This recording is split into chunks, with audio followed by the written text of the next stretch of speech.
أعوذ بالله من الشيطان الرجيم. بسم الله الرحمن الرحيم. السلام عليكم ورحمة الله تعالى وبركاته. الحمد لله رب العالمين، نحمده ونستعينه ونستغفره ونعوذ بالله من شرور أنفسنا ومن سيئات أعمالنا. من يهده الله فلا مضل له ومن يضلله فلا هادي له. أشهد أن لا إله إلا الله وحده لا شريك له وأشهد أن محمدا عبده ورسوله. اللهم صل وسلم على حبيبنا وشفيعنا وزخرنا وقدوتنا وأسوتنا سيدنا ومولانا محمد وعلى آله وأصحابه ومن تبعهم بإحسان إلى يوم الدين. أما بعد، Allahumma inna nas'aluka ilman nafi'a. Ya Allah, ya Tuhan kami, kurniakan kepada kami ilmu yang bermanfaat, wa rizqan halalan tayyiba, dan kurniakanlah juga kepada kami rezeki yang halal baik, wa amalan mutaqabbala, dan terimalah semua amalan-amalan baik kami. Mudah-mudahan kami layak masuk ke dalam syurga-Mu ya Allah. Amin ya rabbal alamin. Ayah-ayah, ibu-ibu, tuan-tuan dan puan-puan Qaryah Masjid Jambu Bongkok yang dirahmati Allah sekalian. Pertama-tamanya syukur kehadrat Allah Subhanahu wa taala kerana masih lagi diberikan kita kesempatan, kerahmatan, keberkatan, keredaan, kemuliaan. Mudah-mudahan apa yang Allah Ta'ala kurniakan kepada kita, kita gunakan sebaik mungkin sewaktu berada di muka bumi Allah ini. Mudah-mudahan apa yang Allah Ta'ala kurniakan kepada kita selama ini menyebabkan ataupun menguatkan keazaman kita lagi untuk mengabdikan diri kita kepada Allah Subhanahu wa Ta'ala. Selawat dan salam ke atas junjungan besar Nabi Muhammad sallallahu alaihi wasallam, merupakan bos kita nombor satu, yang mana setiap hari Jumaat sentiasa kita diperingatkan, berselawatlah kita ke atas Nabi, berselawatlah kita ke atas Nabi. Kerana apa? Kerana satu-satunya perkara yang Allah Ta'ala buat ke atas Nabi selain daripada menciptakan Nabi adalah dengan berselawat ke atas Nabi. Hak lain ibadah makhluk kena buat, manusia kena buat. Tapi satu benda yang Allah Ta'ala buat juga sama dengan makhluk adalah berselawat ke atas Nabi. Allahumma salli ala Sayyidina Muhammad wa ala ali Sayyidina Muhammad. Tu janji Allah tu sebut dalam Quran tu. Kalau tak ingat juga, tak tahu nak kata gua ni dah. Sebab setiap hari Jumaat Tok Khatib naik atas mimbar tu, berselawatlah kamu ke atas Nabi, berselawatlah kamu ke atas Nabi. Tu sampai tahap tu setiap hari Jumaat diperingatkan. Tak?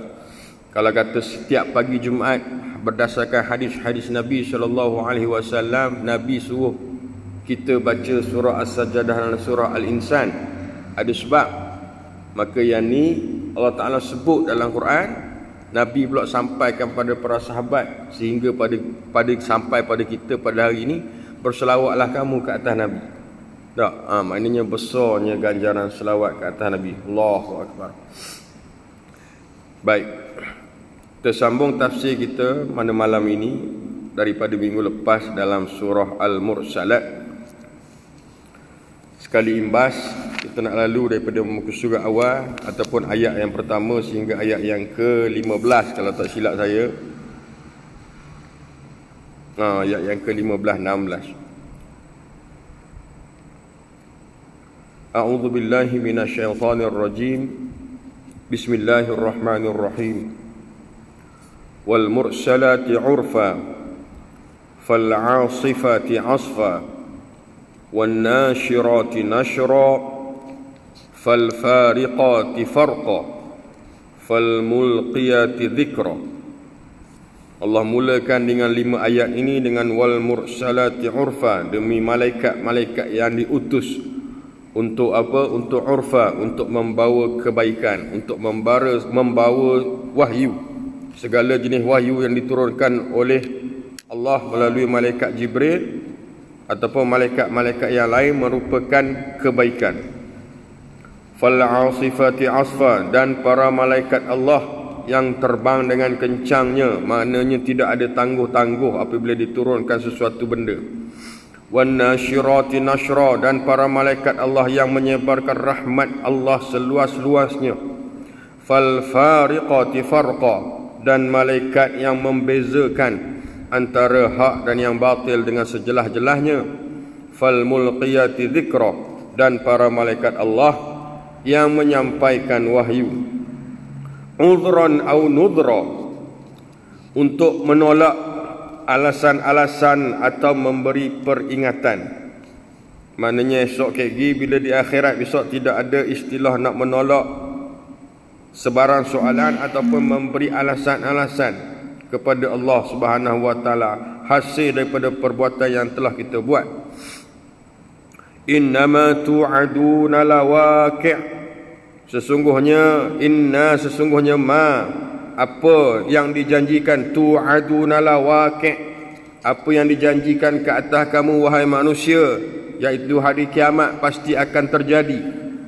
Fa idzan nujumu tumisat, maka apabila bintang-bintang telah dihapuskan, bila kiamat, tu'aduna lawaqi', artinya apabila dijanjikan kepada kamu pasti akan datang, apa dia? Itu hari kiamat. Bila hari kiamat, fa idzan nujumu tumisat, apabila bintang-bintang telah dihapuskan, wa idzas samaa'u furijat, dan apabila langit telah dibelah-belah, dipecah-pecahkan, wa idzal jibalu nusifat, apabila jibal, gunung-gunung telah dihancurkan menjadi debu, wa idzar rusulu uqitat, dan apabila rasul-rasul telah ditetapkan waktu mereka untuk berhimpun, li ayyi yaumin ujjilat, nescaya dikatakan kepada mereka, sampai hari apakah ditangguhkan untuk mengazab orang-orang kafir. Wa ma adraka ma yaumul fasl, sampai hari keputusan, dan tahukah kamu apakah hari keputusan itu? Wailun yauma idzil lil mukadzibin, celakalah yang sangat besar pada hari itu orang yang mendustakan segala perintah Allah. 15 ayat yang pertama Allah Ta'ala menceritakan ada beberapa perkara. Yang pertama sekali berkenaan dengan malaikat, ada tafsir yang lain menyatakan berkenaan dengan angin dan sebagainya. Kemudian Allah menceritakan, wahai orang-orang kafir, innama tu'aduna lawaqi', sesungguhnya hari itu pasti akan datang. Hari apa? Hari kiamat. Maka itu ayah-ayah, ibu-ibu, dalam rukun Islam, rukun iman percaya kepada hari akhirat. Ada dalam rukun iman, maknanya kita orang Islam, orang beriman, yakin pada Allah, yakin pada Nabi Muhammad sallallahu alaihi wasallam, yakin pada ayat-ayat Al-Quran, maka innama tu'aduna lawaqi', sesungguhnya apa yang dijanjikan kepada kamu wahai manusia pasti akan terjadi. Apa yang terjadi? Hari kiamat. Macam mana rupa hari kiamat, ayah-ayah, ibu-ibu? Seorang pun tak tahu.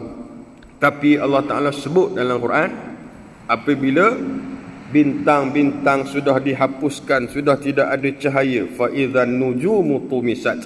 Bila lagi? Wa idzas samaa'u furijat, apabila langit ni telah dibelah-belah, tak boleh nak bayangkan. Wa idzal jibalu nusifat, apabila gunung ganang ini dirobohkan, dijatuhkan hingga menjadi debu. Wa idzar rusulu uqitat, apabila rasul-rasul dikumpulkan, ditetapkan waktu mereka.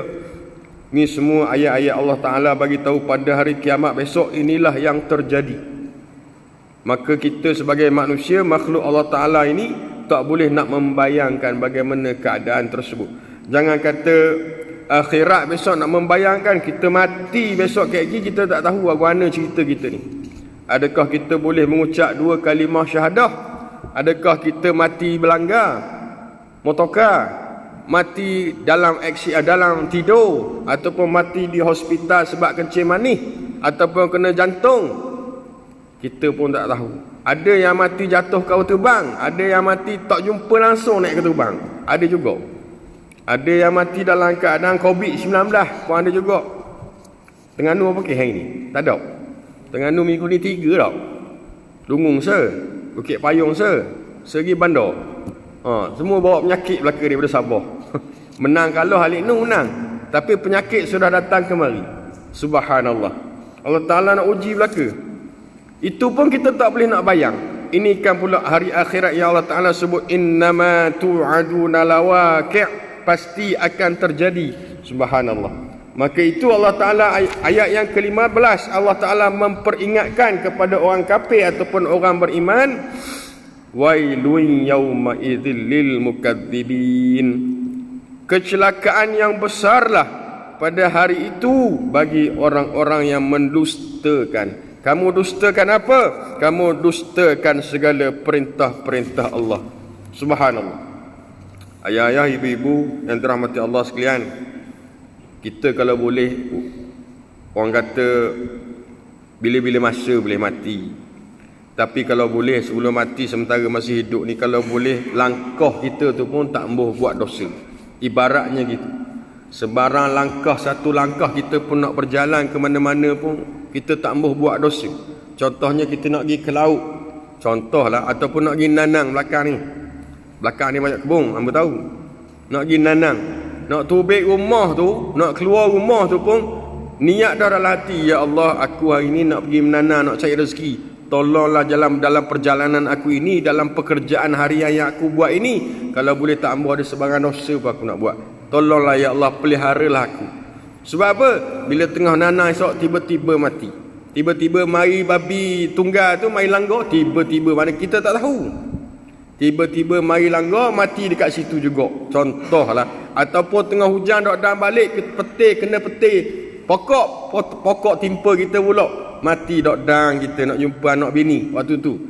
Sebab tu minta banyak-banyak Allah Ta'ala. Maka itu sebab tu kita sama-sama sebut amalan-amalan yang baik. Nak keluar rumah sebut bismillah, baca doa. Nak pakai selipar baca bismillah, mengucap panjang. Segala jenis istighfar banyak-banyak. Tak? Tujuan ni apa? Besok bila mati kayak gini, subhanallah, takut ya. Kalau orang yang betul-betul beriman, dia takut. Dia takut kenapa? Dia takut nak menghadap Allah Ta'ala kerana hatinya, imannya dia rasa tak cukup. Aku ni mampu ke tak nak mati, nak menghadap Allah Ta'ala besok kayak gini? Aku ni dah cukup ke amalan-amalan aku? Aku ni Isnin Khamis puasa ke tidak, puasa sunat, sementara dah habis penceng dah ni, dah tak ada kerja dah ni. Dan dah aku bulan puasa hari-hari bangun nak buat qiyamul lail. Itu persoalan dia. Sambung ayat yang ke-16 sampai ayat yang ke-28. Ini menceritakan berkenaan dengan kejadian manusia. Alam nuhlikil awwalin. Alam nuhlikil awwalin. Bukankah kami, yakni Allah, telah membinasakan orang-orang terdahulu? Siapa orang-orang terdahulu? Allah Ta'ala sebut dah. Antara-antaranya yang ada dalam Quran, umat Nabi Nuh, umat Nabi Saleh. Nabi Saleh ni dia tinggal di Hijaz. Nama tempat tu Hijaz, di sebelah Yaman. Yaman sebelah Arab Saudi. Dia di kawasan Hijaz. Antara-antara yang lain, kaum Nabi Hud. Allah Ta'ala pertontonkan kaum dia apa yang terjadi. Kaum Nabi Lut, zaman Fir'aun, zaman Namrud. Itulah alam nuhlikil awwalin. Allah Ta'ala beritahu pada kita, bukankah kami telah membinasakan orang-orang yang terdahulu, thumma nutbi'uhumul akhirin, lalu kami iringkan azab kami terhadap mereka dengan mengazab orang-orang yang datang kemudian.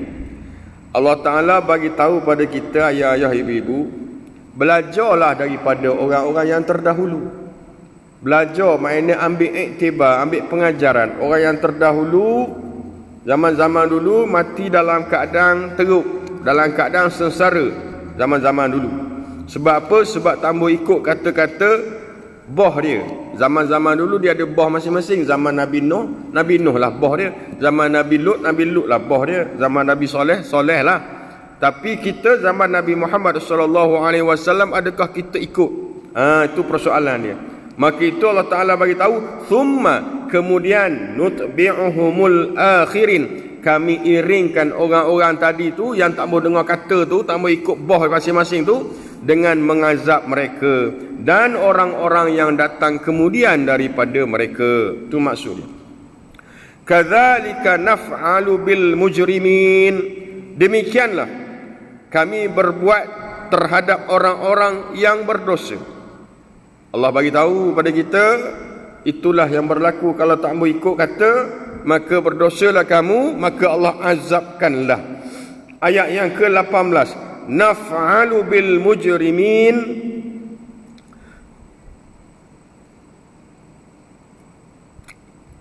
naf'alu bil mujrimin kadzalika naf'alul kadzalika naf'alul bil mujrimin wailun yauma idzil lil mukadzibin, celakalah yang sangat besar pada hari kiamat bagi orang-orang yang mendustakan. 4 ayat ini Allah Ta'ala nak bagi tahu, wahai manusia, kamu tak sedar lagi ke aku sebut dah dalam Quran pasal kisah Nabi itu, pasal kisah Nabi ini, pasal kisah Fir'aun, pasal Namrud, pasal itu ini. Akhirnya kalau kamu tak mau ikut juga kata-kata Nabi, kata-kata aku, maka wailun yauma idzil lil mukadzibin, celaka yang sangat besarlah kamu pada hari yang tersebut kerana mendustakan. Ini wailun yauma idzil lil mukadzibin ini adalah yang kedua. Saya sebut dah minggu lepas, Allah Ta'ala sebut ada 10. Hak ni ingat ayat yang ke-19 yang kedua. Celakalah bagi orang-orang yang mendustakan. Ayat yang ke-20, alam nahlukum mimma immahin, bukankah kami menciptakan kamu wahai manusia dari air yang hina, faja'alnahu fi qararin makin, kemudian kami letakkan dia yakni air yang hina tadi dalam tempat yang kokoh. Saya baca dulu. Ila qadarim ma'lum, sampai waktu yang ditentukan. Okey. Ayat 20, 21, 22. Alam nahlukum mimma immahin, bukankah kami yakni Allah menciptakan kamu wahai manusia dari air yang hina? Ayah-ayah, ibu-ibu yang dirahmati Allah sekalian, kalau dari segi hukum fiqh, air mani kalau kata kena kain pelekat kita tau, kena jubah. Lepas tu kita mani, kita pakai kain yang sama atau pakai jubah yang sama, hak kena air tadi tu, boleh buat sembahyang. Air tu bersih, halal, tak ada masalah. Tapi apa Allah Ta'ala sebut dalam Quran air ini adalah air yang hina? Itu persoalannya. Nah, Allah Ta'ala sebut dalam Quran, alam nuhlukum mimma immahin, bukankah kami ni Allah Ta'ala, saya ni Allah Ta'ala contoh, bukankah kami ni Allah menciptakan kamu ni manusia daripada air yang hina? Maknanya Allah Ta'ala nak beritahu pada kita, manusia, aku ni buatmu daripada air je pun. Air yang mana? Air mani pun. Tu maksud dia, air tu hina pun. Tu maksud dia. Tak sedar lagi ke manusia, mu ingat mu gong sangat. Tu maksud dia. Orang muda ni bila bercakap dia macam marah, tak marah. Hamba khabar nak royak, tak marah. Tapi Allah Ta'ala nak bagi tahu, mu ni hebat sangat ke, banyak sangat dah ke buat pahala, tak ada dosa langsung ke? Mu sedar tak manusia, tak kira lah tua muda ke, rambut hitam rambut putih, mu ni daripada air mani asal dia. Tak kira laki puang, mu sedar tak? Tu maksud dia. Baru berasa, pandai berasa ustaz ni marah ikut mu, pandai. Nak semarah ke apa tu pula. Ni Allah Ta'ala khabar, saya menyampaikan saja supaya dok mengantuk. Kaki mengantuk balik tidur. Kita ni ayah-ayah ibu-ibu hak jadi bentuk gini ni itu ke ini, Asal-asal mari daripada air mani. Yang hina pula tu Allah Ta'ala sebut. Tafsir dalam tafsir Ibn Kathir, tafsir Tabari, tafsir Nasafi ni 3 tafsir besar ni. 3 hak sama. Air mani yang hina. Dia tak sebut air mani, dia sebut air yang hina. Tafsir ulama, tafsir air mani yang hina. Maknanya kita ni cayang pun. Tak ada apa benda pun. Tapi kalau kata di luar nak tunjuk sebagai seorang suami, nak tunjuk kuasa pada anak, pada isteri. Nak sebagai seorang isteri nak tunjuk hebatnya pada suami, lawang kata suami. Sebagai anak nak tunjuk lawang kata mak ayah. Sebagai rakyat, sebagai pemimpin nak tunjuk gongnya aku ni pemimpin, rakyat kena dengar kata aku. Mu tu manusia Dia buat daripada air mani juga. Tak kira mu siapa pun. Nampak? Allahu Akbar. Kadang-kadang manusia ni dok sedar, dok perasan apa yang dikata tu. Di parlimen tu, oh kita mesti membangkitkan rasa kemarahan itulah ini. Macam-macam di parlimen tu. Tak, yang kata parlimen jatuhkan sesejik saja sudah. Perang dah.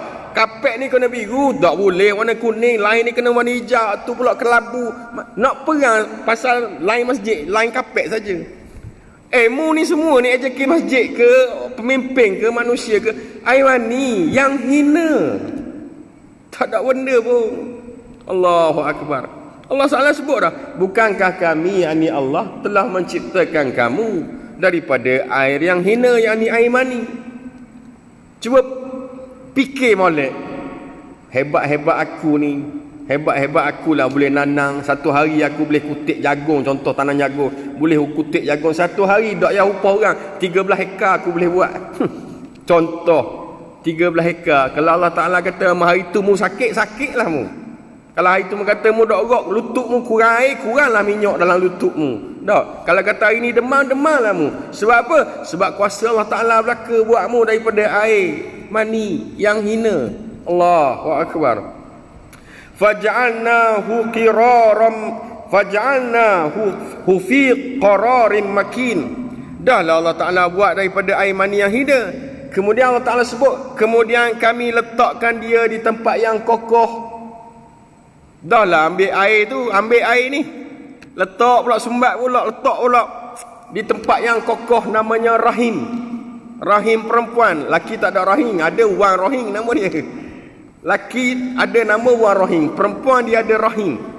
Allah Ta'ala tak sebut rahim, Allah Ta'ala sebut kokoh. Maknanya Allah Ta'ala nak beritahu orang puan, tak kira lah muda ke, usia ke, ibu ke, belum jadi ibu ke, rahim ni hanya pada ibu seorang wanita sahaja, atau specialnya seorang ibu ataupun seorang perempuan. Nampak tak? Tapi orang perempuan tak sedar. Bukan sini jamu pokok sedar belaka, tak ada masalah. Jamu pokok memang beres. Tak? Kalau tak ayah-ayah, ibu-ibu, ayah-ayah tak nikah dengan orang jamu pokok ataupun tak duduk sini. Nak kabarnya orang perempuan ni special. Ada satu benda di kawasan dalaman dia, nama dia rahim. Dekat situlah Allah Ta'ala letakkan, campakkan setitik 2 air mani yang hina itu jadi manusia. Dalam hukum fiqh yang lain, tafsir yang lain, dia khabar maknanya dari sini ulama membahaskan lebih besar, orang yang mengandung kemudian menggugurkan anak tersebut di dalam rahim yang kokoh tadi adalah berdosa sangat-sangat besar. Itu dia pengajaran yang kita boleh ambil. Allah Ta'ala letak dah di tempat yang elok, yang sempurna, yang kuat. Kok mana sekalipun akan jadi anak tu. Cuma sempurna tak sempurna, kayak gini ada ayat dia. Tapi nak beritahunya manusia, mu ni mula daripada air sahaja. Letak di mana? Dalam perut je pun.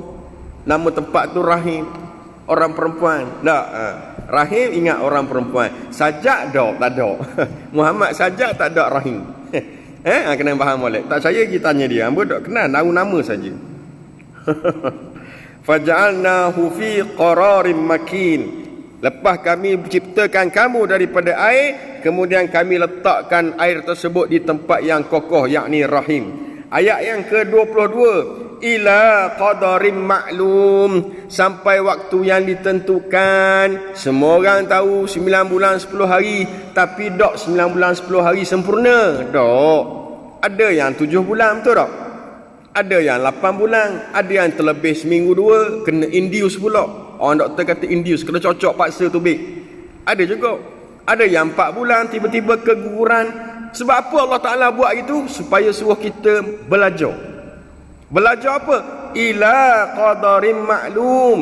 Aku ni lah Tuhan, aku ni yang tentukan sama ada kamu ni dalam tu, sama ada boleh hidup, tak boleh hidup, sempurna, tak sempurna. Ada yang tubik-tubik tak boleh kata, bercakap. Ada yang tubik tak dengar. Ada yang menangis suara tak tubik. Ada yang buta, macam-macam. Ila qadarim maklum. Maknanya kuasa Allah Ta'ala sehingga waktu yang ditentukan. Ayat yang ke-23. Faqadarna fa ni'mal qadirin. Ayat ni ada 2 tafsir. Ada yang baca kalau mana buka Quran faqadarna, ada yang baca faqaddarna. Ayat dia satu je, memang betul faqadarna, tapi ulama menafsir ada 2. Ada boleh baca faqadarna, ada yang boleh baca faqaddarna. Kok mana sekalipun wajib baca faqadarna seperti dalam Quran. Tapi tafsir dia tu menyebabkan boleh jadi faqadarna atau faqaddarna. Okey? Saya bagi tahu. Faqadarna fa ni'mal qadirin. Ayat yang ke-23 artinya lalu Allah tentukan bentuknya bentuk manusia, maka kamilah sebaik-baik yang menentukan. Baik. Kalau baca faqadarna, kami tentukan bentuknya, kami tentukan. Qadar ni qadar kami dah tak dah macam mana. Adapun kalau baca faqaddarna, kami memilikinya. Maknanya Allah Ta'ala punya kuasa, dia nak buat lagu mana pun. Itu maksud dia. Orang tu pekak ke, orang tu tubik-tubik rambut putih ke, orang tu tubik-tubik kaki sebelah lebih 1 jari ke, faqaddarna ataupun faqaddarna, Allah Ta'ala memiliki Tuhan punya yang anggota dalam tu. Air tersebut Allah Ta'ala punya, terpulang pada Allah Ta'ala. Faqadarna fa ni'mal qadirin, maka kami tentukan bentuknya, kamilah yang sebaik-baik yang menentukan.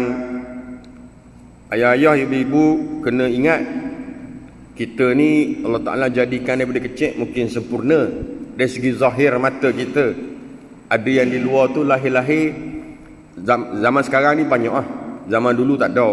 Zaman dulu tak ada hospital, tak ada apa, guna mak bidan je. Zaman dulu tubik pun mak bidan sambut. Zaman sekarang hospital sambut. Kebanyakan anak sekarang kuning. Betul tak? Kuning. Dah kena pergi lampu biru, ungu tu pula. Tak ada situ 7 hari, 5 hari.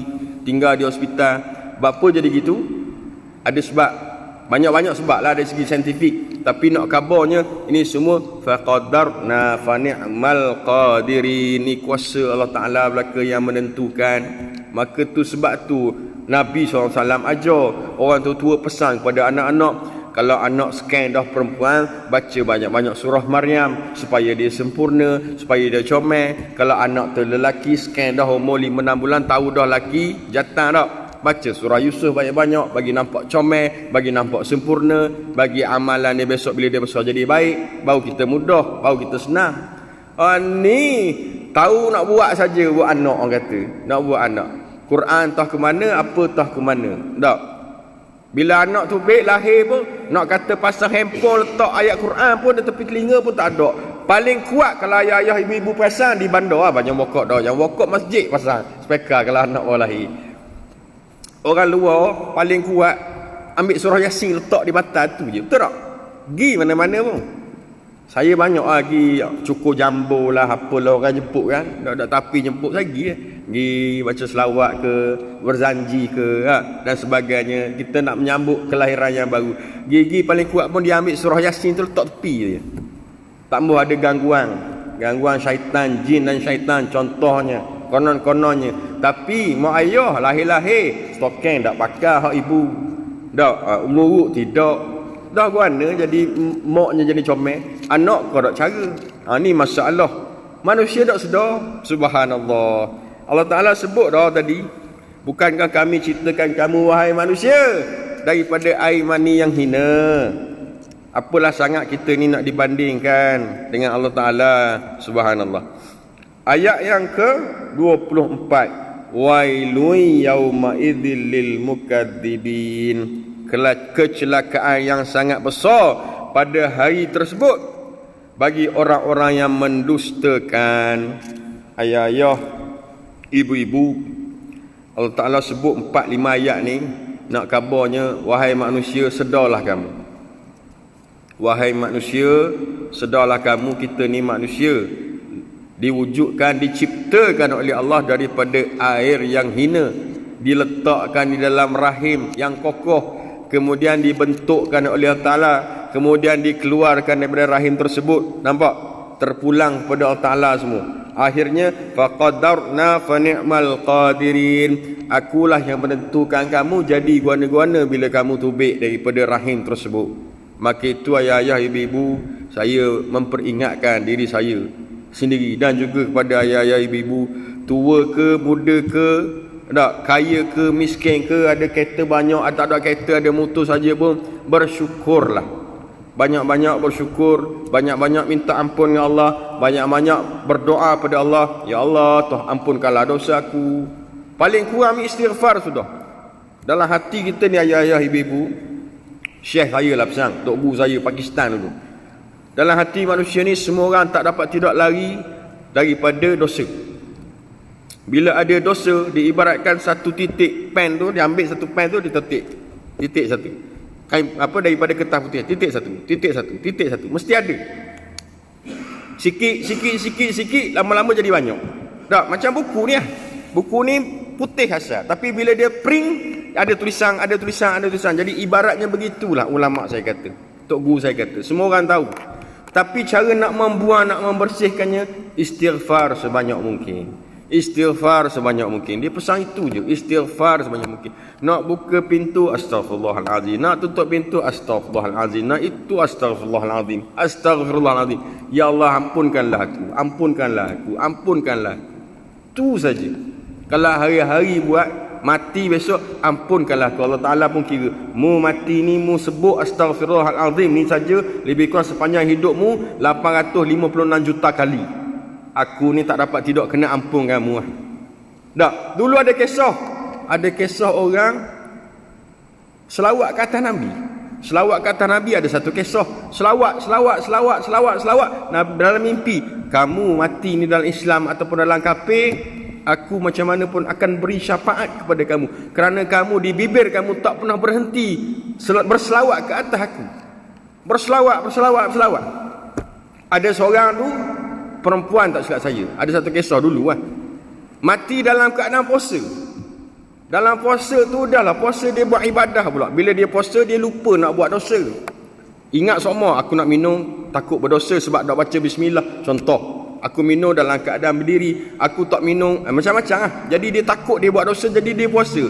Selama berpuluh tahun dia puasa, akhirnya dia nak sangat mati dalam keadaan puasa. Boleh. Ada seorang sekarang ni, ada di Tok D. Saya jumpa orang tu sudah rasa 12 tahun. Dia puasa hari-hari. Ada di Tok D. Nama dia tua dah, umur 88 dah. Pergi cari di Tok D tu, ada seorang nama dia Wan Muhammad. Tua dah, umur kat 90. Wan Muhammad nama dia. Dok rajin semayang masjid. Tu satu saya masalah tu. Dok rajin semayang di masjid tu, Tok D. Pergi Tok D. Nama dia Wan Muhammad, tapi orang azan, nah, habis je azan, la ilaha illallah. Habis semayang, kita baru nak semayang sunat, dia tak ada. Di rumah tu dia semayang, terus semayang. Tak ada tunggu-tunggu. Tak ada tunggu tu. Saya pun heran kot kata orang tua ni, apa tak mari masa masjid. Lambat dia kata. Lambat. Walaupun 5 minit, 10 minit lambat, bagi dia lambat. Tak boleh buang waktu, tak boleh buang. Allah Ta'ala marah sampai tahap tu. Tak buka puasa kecuali waktu hari-hari yang diharamkan saja. Hidup dia orang tu ada di Tok D. Wan Muhammad nama dia. Subhanallah. Boleh cari. Allah, banyak dah. Sikit lagi. 25, 26, 27, 8. Sikit lagi. Alam naj'alil arda kifata. Bukankah kami menjadikan bumi tempat berkumpul? Ahya'an wa amwata.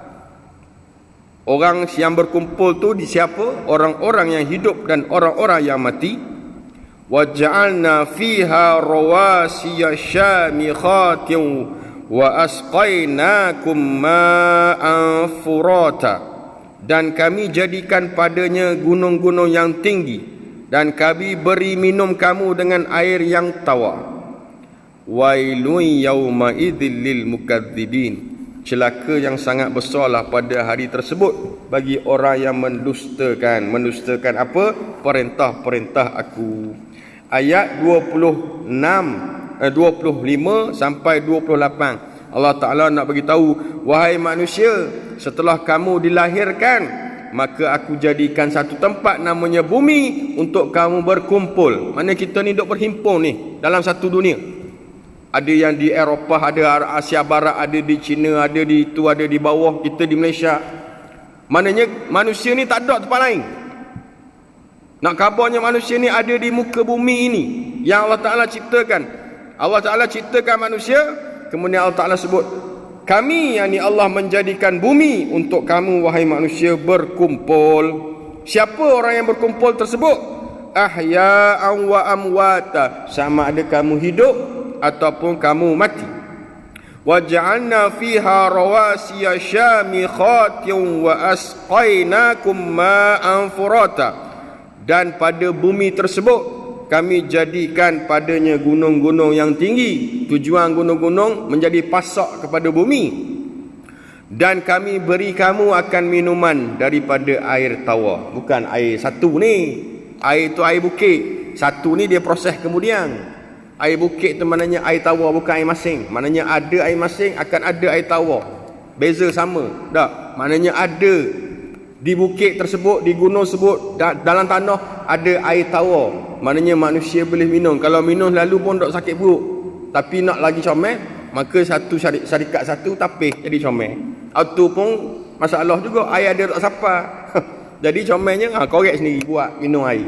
Allahu Akbar. Nak khabarnya Allah Ta'ala Maha Kuasa, Maha Hebat, buat bumi besar-besar, atas bukit tinggi-tinggi, tiba-tiba ada air turun.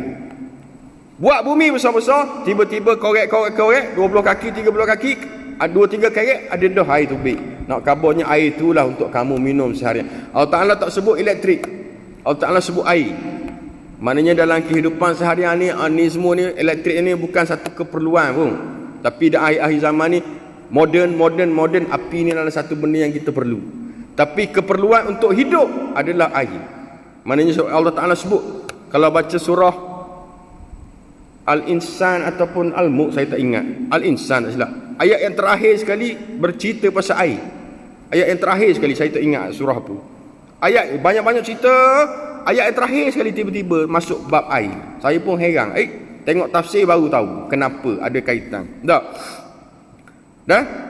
Kami beri kamu minum daripada air-air yang tawar dalam muka bumi ini. Maka itu wahai manusia, aku dah jadikan kamu daripada air mani yang hina. Aku letak di tempat yang kokoh, namanya rahim. Aku bentukkan kamu sampai waktunya. Kemudian bila kamu hidup, kamu dikumpulkan di bumi, aku bagi belaka sampai kamu mati. Aku bagi kamu air tawar. Wailun yawma idzil lil mukadzibin, celakalah kamu wahai manusia pada hari kiamat besok bagi orang yang mendustakan perintahku. Ayat ni Nabi nak khabar pada orang kafir, tapi sedang molek kena juga pada orang beriman. Wahai manusia, wahai orang yang beriman, orang yang semayang, orang yang puasa, orang yang zakat, orang yang haji, celakalah kamu sekiranya kamu mendustakan perintah aku. Setelah apa yang aku buat 2-3 cerita ni, tapi kamu masih engkar dengan perintah aku. Kamu masih nak berjudi di tepi pantai. Kamu masih nak mengorak anak dara orang, sedangkan kamu sudah ada isteri, ada tanggungjawab. Kamu masih tak mau semayang, sedangkan kamu ada kaki. Kamu tak mau mari masjid untuk semayang berjemaah, sedangkan kamu ada kenderaan. Marah tu. Biar orang luar dengar. Nak marah-marah ni Tok Imam masjid ni jemput saya mari. Nak khabarnya gitu. Orang ada kenderaan boleh mari semayang. Buat apa tak mari semayang sejik? Yang tak ada kenderaan tu boleh tahan kira.